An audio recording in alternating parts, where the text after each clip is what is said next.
Il est important de tirer une philosophie de la langue. J'appelle la morphosémantique. C'est-à-dire, quels sont les messages philosophiques de sagesse dont sont porteuses les langues, que véhiculent les langues. Je voudrais insister aujourd'hui sur l'usage notamment des pronoms possessifs, pronoms personnels, et des articles définis et indéfinis, qu'on retrouve d'une manière ou d'une autre dans la plupart des langues. Mais par exemple, en latin, il n'y a pas de pronom personnel explicite. Quand je dis cogito ergo sum, le ego n'est pas là. Le ego, il est inclus, il est sous-entendu dans le cogito et dans le sum. En français, il y a je.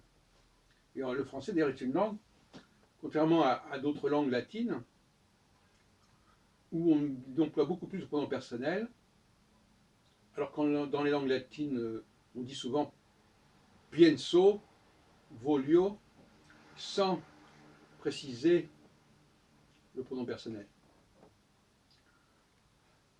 Donc en français, on est plutôt dans la redondance à ce niveau-là. Donc la notion de pronom personnel est beaucoup plus forte en français que dans d'autres langues latines, tout comme elle est forte d'ailleurs dans les langues allemandes, germaniques. On dit I want, on ne dit pas want. On dit ich möchte, on ne dit pas möchte. Donc, en hébreu aussi, on précise fortement. Mais en hébreu, c'est pas tout à fait pareil. Enfin, on va pas revenir là-dessus.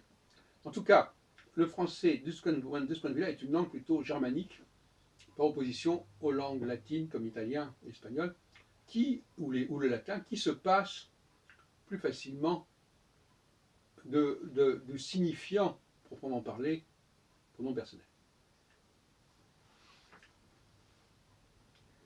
Mais c'est pas ça dont je voudrais parler spécialement aujourd'hui. Le pronom possessif, dire mon, ton, son, ne fait sens que quand il y a une pluralité. Si je dis ma voiture, parce que je sais qu'il y a d'autres voitures. Ma maison, parce que je sais qu'il y a d'autres maisons. Et ta maison, parce que je sais qu'il y a ta maison, mais il y a d'autres maisons. Ou sa maison, etc. Donc, la langue nous incite, nous conduit à faire des choix, à dire ça c'est à moi et ça n'est pas à moi.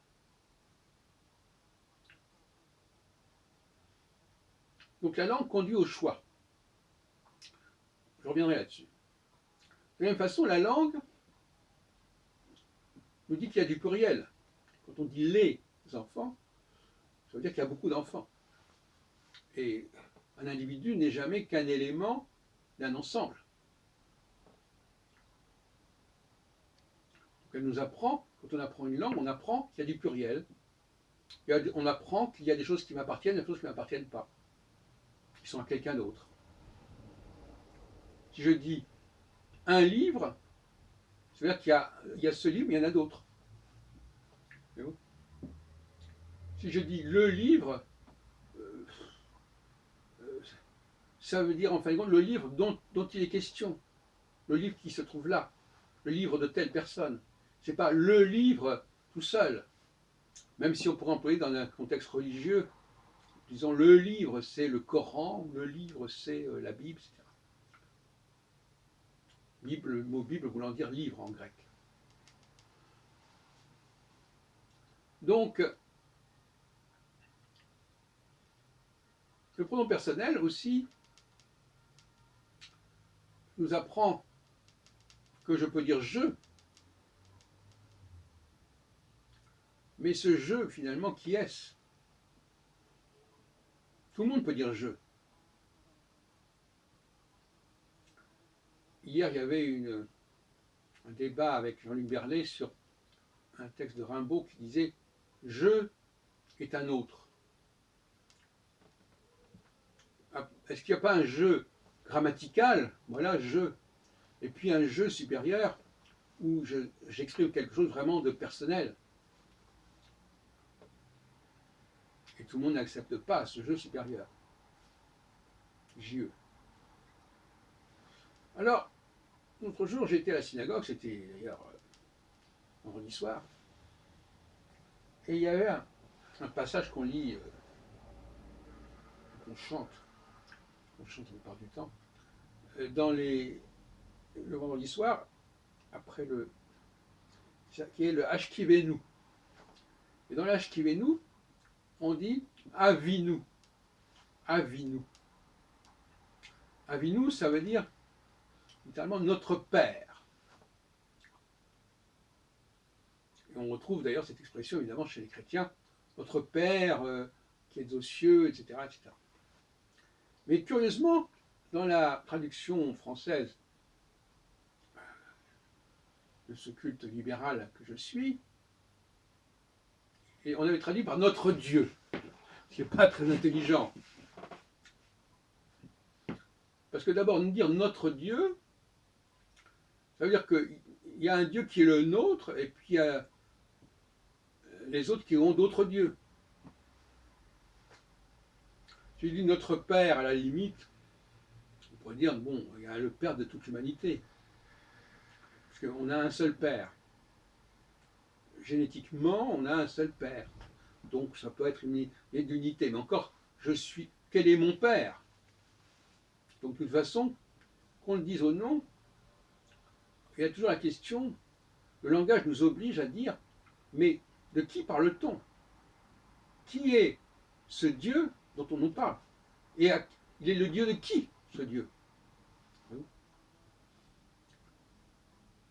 Et je crois que ces questions-là ne sont pas assez posées. Or, ces questions-là, de choix, qui est qui fait quoi? Qu'est-ce que je prends? Qu'est-ce que je garde? Qu'est-ce qui me concerne?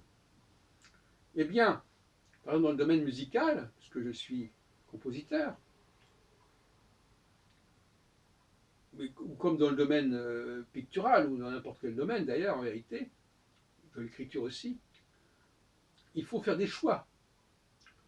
Quelle note, quelle couleur, quelle nuance apporter. Donc on a cette notion de choix aussi. C'est pour vous dire qu'à quel point il y a dans la langue une philosophie extrêmement précieuse, une sagesse qui nous dit il faut choisir. Il faut choisir, il faut apprendre à choisir, à trier. Et il est clair que un pianiste ne fera pas autant de choix qu'un compositeur. Le pianiste, il vit dans un monde clos. Le compositeur, il vit dans un monde ouvert. Entendons par là que le compositeur, il a le choix entre toutes les notes possibles, toutes les nuances possibles. Et il va faire son choix, son marché, si on peut dire. Alors que le pianiste, l'interprète, violoniste, peu importe, lui, ce premier choix, il aura été fait avant lui, en amont. Alors, il va pouvoir choisir de jouer telle sonate comme ceci, comme cela, mais la sonate, elle est déjà structurée. Elle est déjà le résultat d'une sélection, d'un tri. Il y a certaines personnes qui sont incapables d'être confrontées à un choix essentiel, c'est-à-dire un choix face à la totalité des possibles, et qui ne peuvent envisager leur choix que lorsque ces choix sont déjà travaillés, sont déjà élaborés, et où déjà l'enjeu n'est plus le même. C'est pour ça que quand on va à un spectacle musical, l'enjeu n'est pas le même, ce qui se joue n'est pas la même chose, selon qu'on improvise ou selon qu'on fait que jouer une pièce déjà écrite. Les enjeux ne sont pas les mêmes. Et au niveau de l'enseignement, au niveau du modèle, assister à une improvisation n'a pas la même portée que le fait d'assister à l'exécution d'une œuvre. Pas du tout la même chose. Voilà, donc c'est ce qu'on appelle la morphosémantique, c'est-à-dire quelle est la philosophie qu'induit le langage. Eh bien, le langage nous oblige à assumer des choix, à dire c'est moi et c'est pas l'autre, c'est à moi et c'est pas à l'autre, etc., etc.